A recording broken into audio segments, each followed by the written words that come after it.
Welcome to the SmartKeys podcast. Today, we're doing a deep dive into a really essential resource. It's a forward-looking analysis of work trends all the way through 2030. And our mission here is to pull out the strategic insights you're going to need to navigate what's coming. We're talking about huge shifts driven by tech, by society, and of course, the economy. What's really fascinating here is just the scale of it all. I mean, the source is talking about a global workforce hitting 3.5 billion by 2030. Wow. And get this, the International Labor Organization predicts that 85% of the jobs that will exist then haven't even been, fully conceived yet. 85%. So this isn't just a slight adjustment? No, it's a total transformation. Okay, so let's try to unpack this. The core themes seem pretty clear. Automation and AI, that's the big one.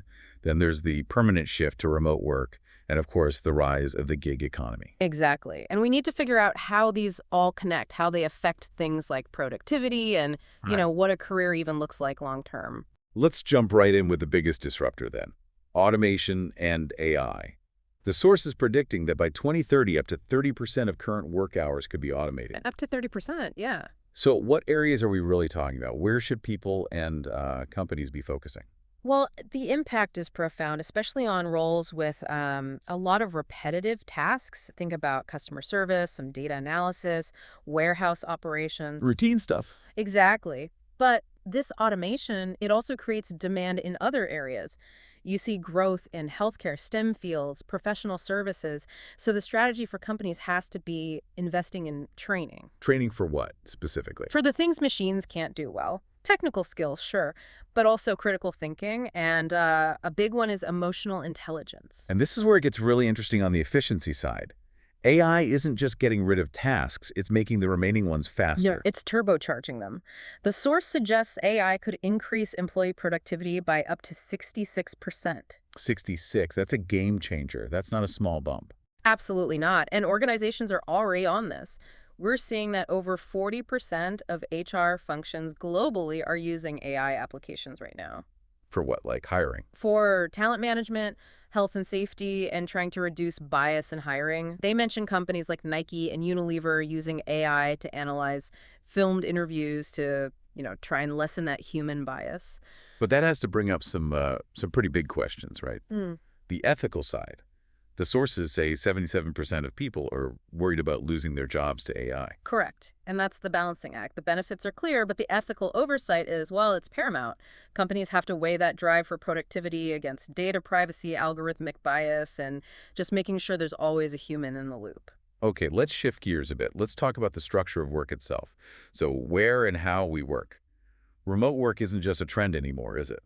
Not at all. It's permanent. The statistics show, 1 in 5 workers are remote right now? And that's growing. It is. By 2025, they're projecting 32.6 million Americans, which is about 22% of the workforce. And the crucial part is that 98% of workers want to work remotely, at least some of the time. So it's an expectation now. It's a core expectation. Yeah, and the benefits are pretty clear. I mean, 71% of remote workers report a better work-life balance, higher job satisfaction. And for businesses, it cuts costs, sure, but it also gives them access to a global talent pool. Which leads you right into the rise of virtual teams. The sources are clear that you need the tech for this, Zoom, Slack, Asana, all of that.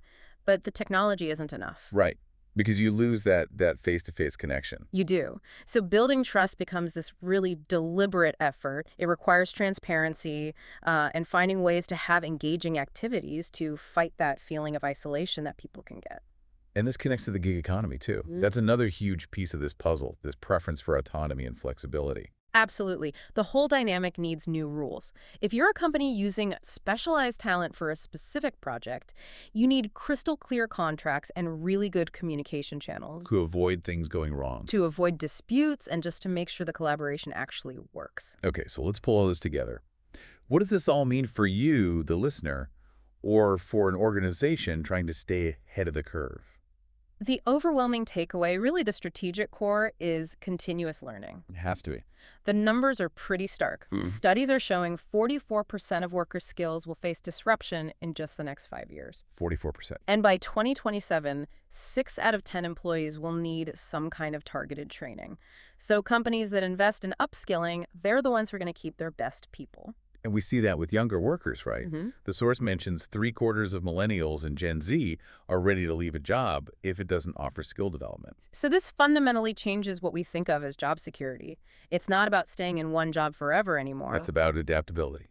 It's about adaptability and career longevity. The new job security is just staying relevant. So how do you do that? What are the strategies the source lays out? Well, it's a mix. Continuous learning, obviously, online courses, certifications, but also getting diverse experiences, networking, and maybe most importantly, focusing on those soft skills that machines can't easily copy. Like creativity, problem solving. Exactly. And emotional intelligence, that's the stuff that makes you irreplaceable. So this deep dive, it really paints a picture of a future that's demanding, for sure, but also full of opportunity. I think so. The path forward for anyone, individual or company, really hinges on being agile and, embracing the technology. Right. You have to see these shifts, whether it's AI or remote work, as opportunities. Opportunities for efficiency and for innovation. That's how you excel by 2030.